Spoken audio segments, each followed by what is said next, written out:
نحمده ونصلي على رسوله الكريم اما بعد فاعوذ بالله من الشيطان الرجيم بسم الله الرحمن الرحيم رب اشرح لي صدري ويسر لي امري واحلل عقدة من لساني يفقهوا قولي ربي يسر ولا تعسر وتمم بالخير اللهم انا نسألك علما نافعا ورزقا طيبا وعملا متقبلا اللهم فقهنا في الدين آمین۔ کیسی ہیں آپ سب طالبات؟ دعا ہے اللہ سبحانہ و تعالی ہم سب کو صحت اور ایمان کی بہترین حالت پہ رکھے اور ہم سب سے اپنے دین کا بہترین کام لے لے، آمین۔ طالبات، الجامعہ ترمذی میں ہم پڑھ رہے تھے وصیت کا باب۔ اس میں آج ہمارا سبق ہوگا سبق نمبر 3۔ المعجم کا لغوی معنی ہے بند دروازہ، اور یہ لفظ لغت کی کتابوں پر بھی بولا جاتا ہے کیونکہ لغت کی کتابیں الفاظ کے دروازے کھولتی ہیں، حروف کی پہچان، کلمات اور الفاظ کی تشریحات کرتی ہیں، اس لیے لغت کی کتابوں کو بھی المعجم کہا جاتا ہے۔ تو المعجم کا معنی ہے بند دروازہ۔ وصایا جمع ہے وصیت کی، جسے خطایا جمع ہے خطیہ کی، اور وصیت اصل میں عہد و قرار اور نصیحت کو کہتے ہیں۔ لغت اور اصطلاح میں وہ عہد و قرار اور نصیحت کہ جو قریب موت کے واقعہ ہوں، اور شرعاً تملیک بعد الموت کا نام ہے، اور وصیت اسم ہے بمعنی مصدر کے، اور موصی بہ یعنی جس کی وصیت کی جائے اس کو بھی وصیت کہتے ہیں، اور ایسا عبارت ہے غیر کو وصی کرنے سے تاکہ غیر اس کی غیبت میں کام کرے، خواہ موصی زندہ ہو یا مردہ۔ مثلا زید نے بکر سے کہا خالد کو یہ مکان دینا، تو زید موصی ہے اور بکر وصی ہے، اور مکان موصی بہ اور خالد موصی لہ، اور باقی مسائل وصیت کے ضمن میں انشاءاللہ ہم لوگ پڑھیں گے۔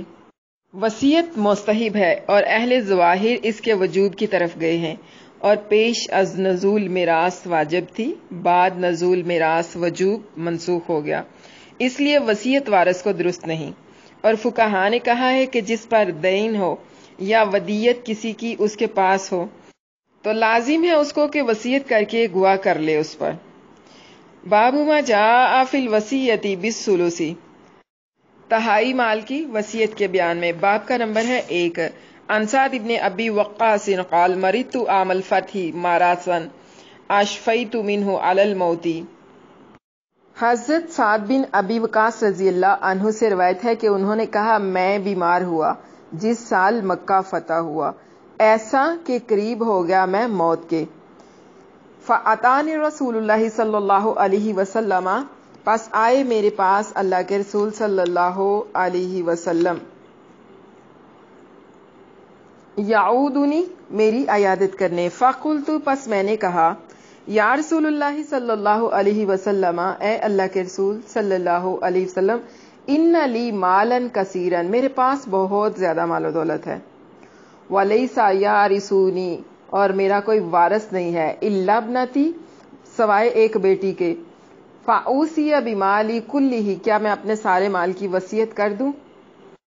آپ صلی اللہ علیہ وسلم نے فرمایا لا، نہیں۔ قلت، میں نے کہا فثلث مالی، کیا میں 2 جو ہیں ان کی وصیت کر دوں؟ آپ صلی اللہ علیہ وسلم نے فرمایا لا، نہیں۔ قلت، میں نے کہا فالشطر، پس آدھے کی کر دوں؟ قال لا، آپ صلی اللہ علیہ وسلم نے فرمایا نہیں۔ قلت، میں نے کہا فالثلث، 1/3 کی کر دوں؟ تو آپ صلی اللہ علیہ وسلم نے فرمایا الثلث، ہاں 1/3 ٹھیک ہے، والثلث کثیر، اور بلکہ 1/3 بھی بہت ہے۔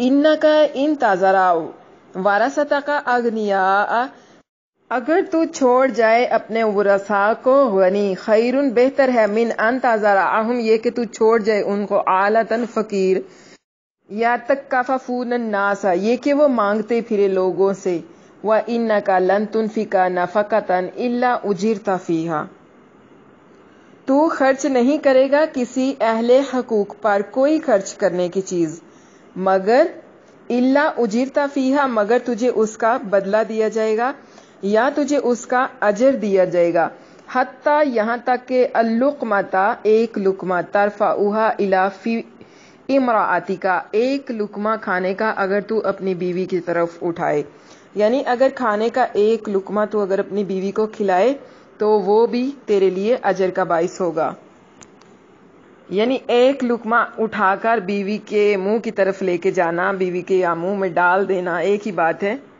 تو اس کا بھی اجر ملے گا۔ کہا راوی نے قل تو میں نے کہا یا رسول اللہ صلی اللہ علیہ وسلم، اے اللہ کے رسول صلی اللہ علیہ وسلم، اخلف عن ہجرتی، کیا میں پیچھے ہٹ گیا ہجرت سے، یعنی اپنی ہجرت سے پیچھے رہ گیا؟ قال، آپ صلی اللہ علیہ وسلم نے فرمایا انکا لن تخلف بعدی، ہرگز نہیں تو پیچھے رہے گا میرے بعد، فتعمل عملا، یعنی تو اگر میرے بعد زندہ رہے گا، فتعمل عملا، پس تو عمل کرے گا کوئی بھی عمل، ترید بہ وجہ اللہ، اور تو اس کے ساتھ چاہے گا اللہ کی رضامندی، الا ازددت بہ رفعا، اس کے بدلے بڑھائی جائے گی تیرے لیے بلندی اور ودرجتن اور درجہ، ولا اللہ کا شاید کہ ان تخلف حتی ینتفی بک اقوام ویضر بک آخرون، اور شاید کہ تو جیے میرے بعد یہاں تک کہ لوگ تجھ سے فائدہ اٹھائیں اور کچھ قومیں نقصان اٹھائیں گی تجھ سے، یعنی اللہ کے نبی صلی اللہ علیہ وسلم نے فرمایا کہ شاید تو میرے بعد اتنی دیر تک زندہ رہے گا کہ کچھ لوگ تجھ سے فائدہ اٹھائیں گے اور کچھ لوگ تجھ سے نقصان بھی اٹھائیں گے۔ پھر آپ صلی اللہ علیہ وسلم دعا کرنے لگے اور فرمایا اللہم امضی لاصحابی ہجرتہم ولا تردہم علی اعقابہم لیکن البائس سعد بن خولہ، آپ صلی اللہ علیہ وسلم دعا کرنے لگے اور فرمانے لگے یا اللہ رواں کر دے میرے اصحاب کی ہجرت کو اور مت لوٹا ان کو ایڑیوں پر، لیکن بیچارہ سعد بن خولہ کہ افسوس کرتے تھے ان کے لیے اللہ کے رسول صلی اللہ علیہ وسلم، ام مات بمکہ، کہ وہ مکہ میں فوت ہو گئے تھے۔ یہ جو حدیث ہے اس کی سند صحیح ہے۔ اس باب میں حضرت ابن عباس رضی اللہ عنہما سے بھی روایت ہے، یہ حدیث حسن ہے، صحیح ہے، اور مروی ہوئی ہے یہ حدیث کئی سندوں سے، سعد بن ابی وقاص رضی اللہ عنہ سے، اور اسی پر عمل ہے نزدیک اہل علم کے کہ آدمی کو جائز نہیں ہے کہ ثلث سے زیادہ مال کی وصیت کرے، اور مستحب کہا ہے بعض علماء نے ثلث سے کم وصیت کرنے کو، اس لیے کہ رسول اللہ صلی اللہ علیہ وسلم نے ثلث کو بہت فرمایا۔ قولہ، وارث کوئی نہیں، یعنی ایسا وارث نہیں کہ جس کی پرورش مجھ کو ضرور ہو، یعنی ضروری میرے ہی ذمہ کرنی ہو، ورنہ اور وارث اور اسبات ان کے بہت تھے۔ قولہ یتکففون، کف سے مشتق ہے، اس کے دو معنی ہیں، ایک یہ کہ لوگوں کے سامنے ہاتھ پھیلائیں یعنی سوال کریں، دوسرا یہ کہ کف کف طعام مانگتے پھریں، یعنی ہر ایک کے آگے ہاتھ پھیلاتے کھانا مانگتے پھریں۔ قولہ، میں پیچھے ہٹ گیا اپنی ہجرت سے، یہ مہاجرین میں سے تھے، مکہ سے ہجرت کی تھی اپنی بیماری میں، ان کو یہ خوف ہوا کہ اگر میں مکہ میں مر جاؤں تو ہجرت میری قبول نہ ہوگی، آپ صلی اللہ علیہ وسلم نے ان کو طول حیات کی بشارت دی، اور باب سیر نے لکھا ہے کہ وہ فتح عراق تک زندہ رہے اور کفار کی ہضمیت اور مسلمانوں کی نصرت ان کے ہاتھ پر ہوئی۔ قولہ، لیکن بیچارہ سعد بن خولہ، اس قول میں آپ صلی اللہ علیہ وسلم ان پر افسوس فرماتے تھے کہ وہ ہجرت کر کے پھر حجۃ الوداع میں مکہ میں آ کر انتقال فرما گئے، اور یہ کلمات رحم کے طور پر آپ صلی اللہ علیہ وسلم ارشاد فرماتے تھے، اکثر کا قول یہی ہے، اور بعض نے کہا کہ آپ صلی اللہ علیہ وسلم کی مراد اس قول سے مذمت ان کی تھی کہ انہوں نے ہجرت نہ کی یہاں تک کہ وہیں انتقال فرمایا۔ باب ما جاء فی الضرار فی الوصیۃ، وصیت میں نقصان پہنچانے کے بیان میں، باب کا نمبر ہے 2۔ عن ابی ہریرہ انہ حدثہ عن رسول اللہ صلی اللہ علیہ وسلم قال، روایت ہے حضرت ابو ہریرہ رضی اللہ عنہ سے کہ انہوں نے بیان کیا شہر بن حوشب سے کہ رسول اللہ صلی اللہ علیہ وسلم نے فرمایا، ان الرجل یعمل والمرأة بطاعت اللہ 60 سنة ثم یحضرہم الموت فیداران فی الوصیۃ، مرد ہو یا عورت عمل کرتا ہے اللہ تعالیٰ کی فرما برداری کے موافق کتنے 60 سنتن 60 سال تک. ثم یحضرہم الموت پھر آتی ہے ان دونوں کو موت یعنی مرد یا عورت کوئی بھی. فیداران فی الوصیت پس وہ وصیت میں نقصان پہنچاتے ہیں. فتجب لہم النار تو ان دونوں کے لیے آگ واجب ہو جاتی ہے یعنی جہنم کی آگ واجب ہو جاتی ہے. یعنی مرتے وقت کچھ اس طرح کی وصیت کر جائیں کہ ورثہ جو ان کے حقیقی ورثہ ہیں اصلی ورثہ جو ہے ان کو نقصان پہنچے. یعنی اگر وہ دونوں ایسا کریں گے تو ان دونوں کے لیے جہنم کی آگ واجب ہو جائے گی. پھر پڑھی ثم قرأ علی ابو ہریرہ رضی اللہ تعالی عنہ حضرت ابو ہریرہ رضی اللہ عنہ نے یہ آیت مجھ پر من بعد وصیت یوصی بها او دین غیر مضار ووصیۃ من اللہ الی قولہ ذلک الفوز العظیم سورۃ نساء کی آیت نمبر 13. یہ جو حدیث ہے اس کی سند علامہ البانی رحمہ اللہ کے نزدیک ضعیف ہے.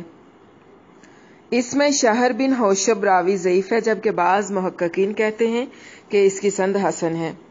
کہا امام ترمذی رحمہ اللہ نے یہ حدیث حسن ہے غریب ہے اس سند سے.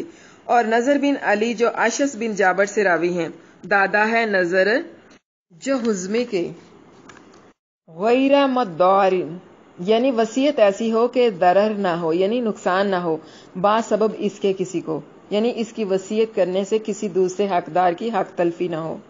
بداوا نے کہا کہ ضرر سے مراد یہ ہے کہ وارثوں کو نقصان نہ ہو. مثلا یہ کہ ثلث سے زیادہ وصیت کی کہ وارثوں کو مال کم پہنچایا, کسی کے قرض کا جھوٹ اقرار کر لیا کہ وہ اس کے مال سے ادا کرنا پڑا, اس میں بھی وارثوں کا نقصان ہوا. اور حضرت ابو ہریرہ رضی اللہ عنہ نے اس حدیث کی تائید کے لیے یہ آیت یعنی یہ جو پیچھے سورۃ نساء کی آیت نمبر 13 پڑھ کے آیا نا اس آیت کی قرات کی تھی. باب ما جاء فی الحث علی الوصیۃ وصیت کی ترغیب کے بیان میں. عن ابن عمر قال قال رسول اللہ صلی اللہ علیہ وسلم حضرت ابن عمر رضی اللہ عنہما سے روایت ہے کہا انہوں نے کہ فرمایا رسول اللہ صلی اللہ علیہ وسلم نے ما حق امرئ مسلم یبیت لیلتین ولہ ما یوصی فیہ الا ووصیتہ مکتوبۃ عندہ کہ کسی مسلمان مرد کو یہ لائق نہیں ہے کہ 2 رات رہے اور اس کو وصیت کرنا ہو کسی چیز میں مگر یہ کہ وصیت اس کی لکھی ہوئی اس کے پاس ہو. یعنی اگر کوئی آدمی وصیت کرنا چاہتا ہے اپنے کسی معاملے کے بارے میں تو اس کو 2 راتیں بھی ایسی گزارنی نہیں چاہیے کہ اس کے پاس وصیت لکھی ہوئی نہ ہو, یعنی اس کو وصیت فوراً لکھوا لینی چاہیے یا لکھ لینی چاہیے. یہ جو حدیث ہے اس کی سند صحیح ہے. کہا امام ترمذی رحمہ اللہ نے یہ حدیث حسن ہے صحیح ہے. اور روایت کی زہری نے سالم سے, انہوں نے ابن عمر رضی اللہ عنہما سے, انہوں نے نبی صلی اللہ علیہ وسلم سے مانند اس کے. باب ما جاء ان النبی صلی اللہ علیہ وسلم لم یوصی اس بیان میں کہ نبی کریم صلی اللہ علیہ وسلم نے وصیت نہیں کی. باب کا نمبر ہے 4.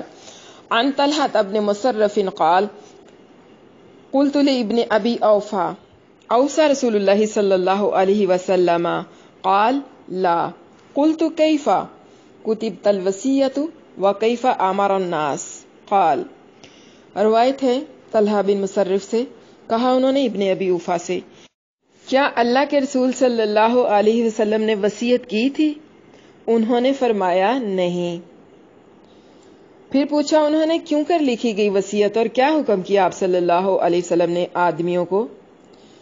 فرمایا انہوں نے اوصی بکتاب اللہ تبارک و تعالی وصیت کی رسول اللہ صلی اللہ علیہ وسلم نے کتاب اللہ کی فرمانبرداری اور اطاعت کی. یہ جو حدیث ہے اس کی سند صحیح ہے. کہا امام ترمذی رحمہ اللہ نے یہ حدیث حسن ہے صحیح ہے, نہیں جانتے ہم اسے مگر مالک بن مغول کی روایت سے. باب ما جاء لا وصیۃ لوارث وارث کے لیے وصیت نہ ہونے کے بیان میں. عن ابی امامۃ الباہلی قال روایت ہے ابو امامہ الباہلی رضی اللہ عنہ سے, کہا انہوں نے سمیت رسول اللہ صلی اللہ علیہ وسلم میں نے اللہ کے رسول صلی اللہ علیہ وسلم سے سنا یقول آپ صلی اللہ علیہ وسلم فرماتے تھے فی خطبتہ عام حجۃ الوداع حجۃ الوداع کے موقع پر خطبہ میں ان اللہ قد آتا لکل ذی حق حقہ، اللہ تعالیٰ نے ہر حقدار کو اس کا حق ادا کر دیا ہے. فلا وصیۃ لوارث، تو وصیت وارث کے لیے نہیں ہے، یعنی وارث کے لیے کوئی وصیت نہیں. الولد للفراشی، اور بچہ یا لڑکا صاحب فراش یعنی جس کے بستر پر پیدا ہوگا اس کا ہے. وللآخر الحجر، اور زانی کے لیے پتھر ہیں. وحسابہم، اور ان کا معاملہ یا ان کا حساب اللہ تعالی اللہ تعالیٰ پر ہوگا.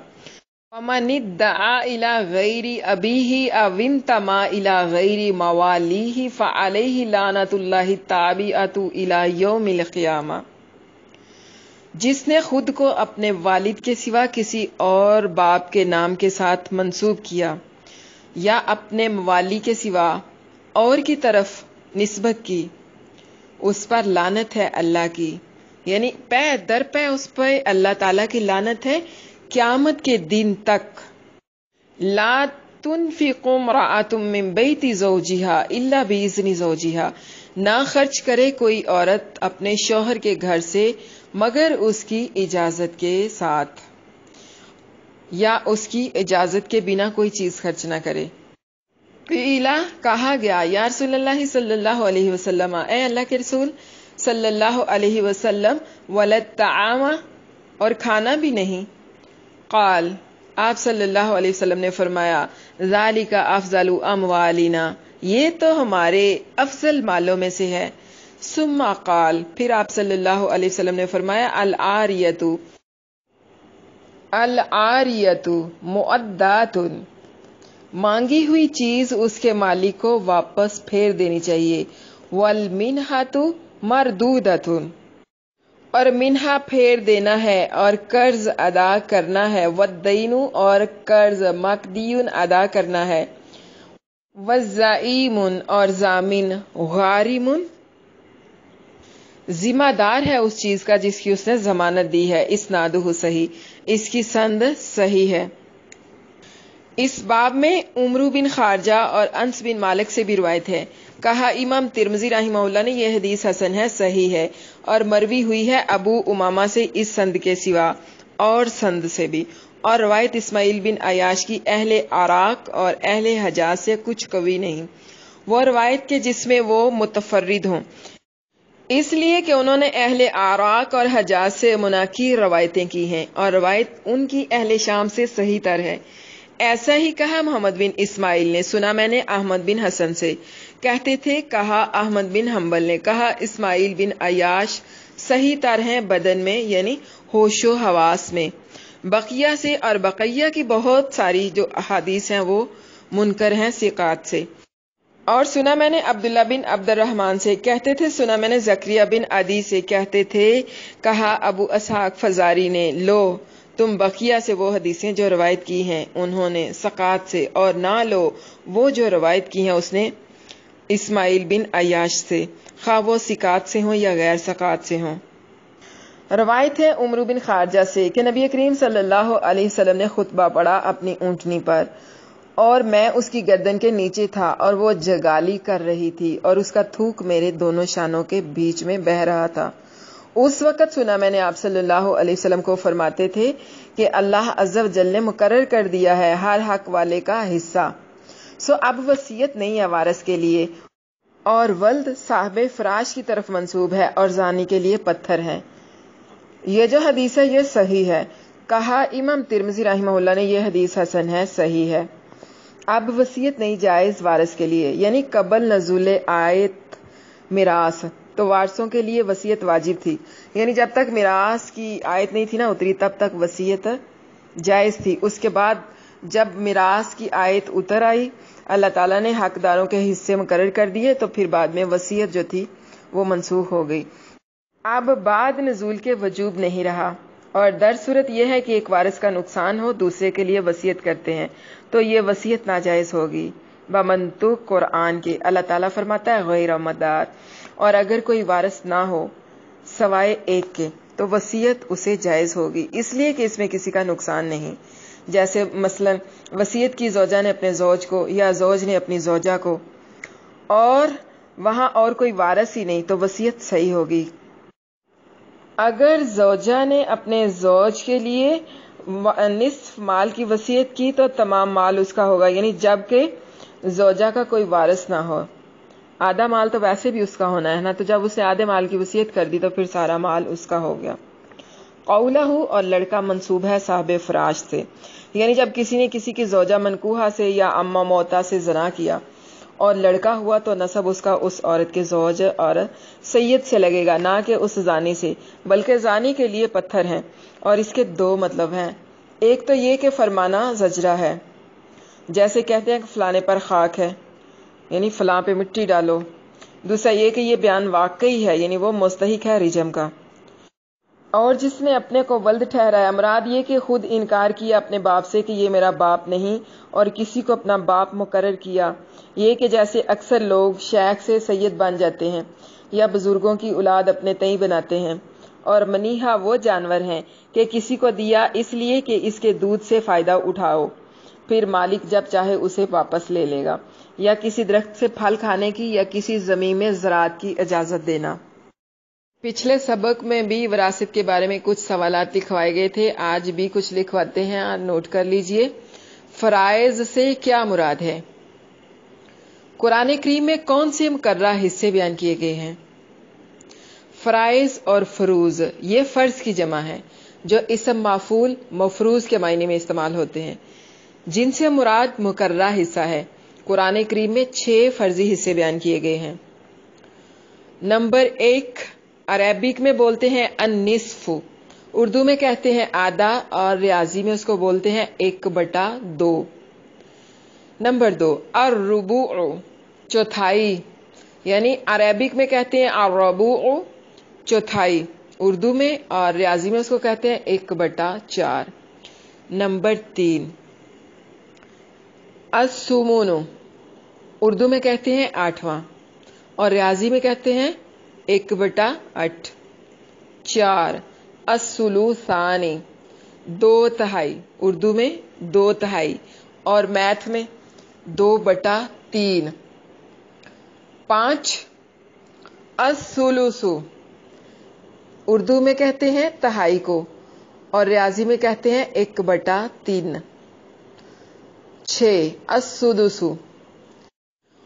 چھٹے حصے کو کہتے ہیں، اردو میں سدس، عربک میں، اور ریاضی میں 1/6. اصحاب فرائض سے کیا مراد ہے اور کون کون سے ورثہ اصحاب فرائض میں شامل ہیں؟ وہ ورثہ جن کے حصے کتاب و سنت میں متعین کر دیے گئے ہیں. یہ کل 12 افراد ہیں، 4 مردوں میں سے اور 8 عورتوں میں سے. نمبر 1، خاوند. نمبر 2، باپ. نمبر 3، دادا. نمبر 4، مادری بھائی، یعنی جو ماں سے ہو. نمبر 5، بیوی. نمبر 6، ماں. نمبر 7، دادی اور نانی. نمبر 8، بیٹی. نمبر 9، پوتی اور پڑ پوتی. نمبر 10، حقیقی بہن. نمبر 11، پدری بہن. نمبر 12، مادری بہن. پدری بہن جو باپ کی طرف سے، مادری بہن جو ماں کی طرف سے. اصحاب فرائض کے حصوں کی تفصیل تحریر کریں. خاوند یعنی ہسبینڈ، اس کی 2 حالتیں ہیں. جب فوت شدہ بیوی کی کوئی فرع یعنی وارث نہ ہو تو خاوند کو ترکہ میں سے نصف ملے گا، یعنی 1/2. ارشاد باری تعالیٰ ہے وَلَكُمْ نِصْفُ مَا تَرَكَ أَزْوَاجُكُمْ إِن لَّمْ يَكُن لَّهُمْ وَلَدٌ. اگر تمہاری بیویوں کی اولاد نہ ہو تو ان کے ترکہ میں سے تمہارے لیے نصف ہے. اولاد اور نرینہ اولاد کی اولاد کو کہتے ہیں فرع، یعنی بیٹا یا پوتا پڑ پوتا، بیٹی یا پوتی پڑ پوتی. سورۃ نساء کی آیت نمبر لَكُمْ نِصْفُ مَا تَرَكَ، اس کے مطابق جب بیوی کی کوئی فرع یعنی وارث ہو، خواہ اسی خاوند سے ہو یا کسی پہلے خاوند سے، تو خاوند کو ترکہ میں سے چوتھا حصہ ملے گا، 1/4 حصہ. اللہ تعالیٰ کا فرمان ہے، سورۃ نساء ہے، فَإِن كَانَ لَهُنَّ وَلَدٌ فَلَكُمُ الرُّبُعُ مِمَّا تَرَكْنَ. اگر بیویوں کی اولاد ہو تو تمہارے لیے ترکہ میں سے چوتھا حصہ ہے۔ فادر یعنی باپ، اس کی 3 حالتیں ہیں۔ نمبر 1، جب میت کی مذکر وارث ہو، مطلب میت کی طرف سے بیٹے وارث ہوں، جیسے بیٹا اور پوتا وغیرہ، تو باپ کو ترکہ میں سے چھٹا حصہ ملے گا، یعنی 1/6۔ نمبر 2، جب میت کی مؤنث فرع وارث ہو، جیسے بیٹی، پوتی وغیرہ، تو باپ چھٹے حصے کے ساتھ عصبہ بھی بنے گا۔ اللہ تعالیٰ کا فرمان ہے، وَإِهِ لِكُلِّ وَاحِدٍ مِّنْهُمُ السُّدُسُ مِمَّا تَرَكَ إِن كَانَ لَهُ وَلَدٌ۔ اگر میت کی اولاد ہو تو والدین میں سے ہر ایک کے لیے ترکے میں سے چھٹا حصہ ہوگا، یعنی 1/6۔ نمبر 3، جب میت کی کوئی فرع وارث نہ ہو تو باپ بطور عصبہ وارث بنے گا۔ ارشاد باری تعالیٰ ہے، فَإِن لَّمْ يَكُن لَّهُ وَلَدٌ وَوَارِثُهُ أَبَوَاهُ فَلِأُمِّهِ الثُّلُثُ۔ اگر میت کی کوئی اولاد نہ ہو اور اس کے وارث والدین ہوں تو ماں کو تیسرا یعنی 1/3 حصہ ملے گا، باقی 2/3 یعنی 2/3 حصے بطور باپ کو عصبہ ہونے کے ملیں گے۔ نمبر 3، دادا گرینڈ فادر، باپ کی عدم موجودگی میں دادا وارث بنتا ہے اور باپ کی مذکورہ تینوں حالتیں دادا پر جاری ہوں گی۔ نمبر 4، مادری بہن بھائی وراثت میں برابر ہوتے ہیں اور ان کی 3 حالتیں ہیں۔ نمبر 1، اگر ایک ہو تو اس کے لیے چھٹا یعنی 1/6 حصہ ہوگا۔ نمبر 2، اگر زیادہ ہوں تو ان کے لیے 1/3 یعنی 1/3 حصہ ہوگا۔ نمبر 3، اگر میت کی فرع وارث یا باپ دادا موجود ہوں تو یہ ترکہ سے محروم ہو جاتے ہیں۔ ارشاد باری تعالیٰ ہے، وَإِن كَانَ رَجُلٌ يُورَثُ كَلَالَةً أَوِ امْرَأَةٌ وَلَهُ أَخٌ أَوْ أُخْتٌ وَلِكُلِّ وَاحِدٍ مِّنْهُمَا السُّدُسُ فَإِن كَانُوا أَكْثَرَ مِنْ ذَلِكَ فَهُمْ شُرَكَاءُ فِي الثُّلُثِ۔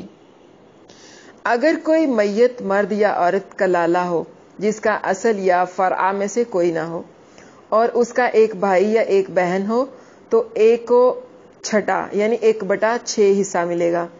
اگر ایک سے زیادہ ہوں تو وہ تیسرے یعنی 1/3 حصے میں شریک ہوں گے۔ مادری بہن بھائی کو اسلام میں اخیافی بہن بھائی کہا جاتا ہے، نوٹ کر لیجئے۔ اخیافی بہن بھائی کن کو کہا جاتا ہے؟ مادری بہن بھائیوں کو جو ماں کی طرف سے ہوتے ہیں۔ یہ مذکر اور مؤنث وراثت کے استحقاق اور آپس کی تقسیم میں برابر ہوتے ہیں، اور یہ بھی کہ ماں کی موجودگی میں بھی وارث بنتے ہیں، جبکہ دیگر ورثاء اس وارث کی موجودگی میں اکثر محروم ہو جایا کرتے ہیں، جس کی وجہ سے وہ میت کے رشتہ دار بنتے ہیں۔ نمبر 5، بیوی وائف، اس کی بھی 2 حالتیں ہیں۔ جب فوت شدہ خاوند کی کوئی فرع یعنی وارث نہ ہو تو بیوی کو ترکہ میں سے 1/4 یعنی چوتھا حصہ ملے گا۔ اللہ تعالیٰ نے فرمایا، وَلَهُنَّ الرُّبُعُ مِمَّا تَرَكْتُمْ إِن لَّمْ يَكُن لَّكُمْ وَلَدٌ۔ اگر تمہاری اولاد نہ ہو تو ان بیویوں کے لیے تمہارے ترکہ میں سے چوتھا حصہ ہے یعنی 1/4۔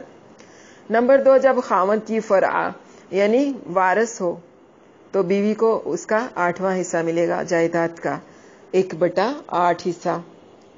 فَإِن كَانَ لَكُمْ وَلَدٌ فَلَهُنُّ الثُّمُنُ مِمَّا تَرَكْتُمْ۔ اگر تمہاری اولاد ہو تو ان بیویوں کے لیے تمہارے ترکہ میں سے 8واں حصہ ہے یعنی 1/8۔ نوٹ کر لیجئے، اگر بیوی اکیلی ہو تو تنہا چوتھا یا 8واں حصہ لے گی، اور اگر زیادہ ہوں تو یہی حصہ آپس میں برابر تقسیم کر لیں گے۔ اور رجعی طلاق کی عدت میں بھی عورت وارث ہوتی ہے۔ اس کے بعد ہے ماں مدر، اس کی بھی 3 حالتیں ہیں۔ جب فوت شدہ بیٹے کی کوئی فرع وارث ہو یا ایک سے زیادہ بہن بھائی ہوں تو ماں کو ترکہ میں سے 1/6 حصہ ملے گا یعنی چھٹا حصہ۔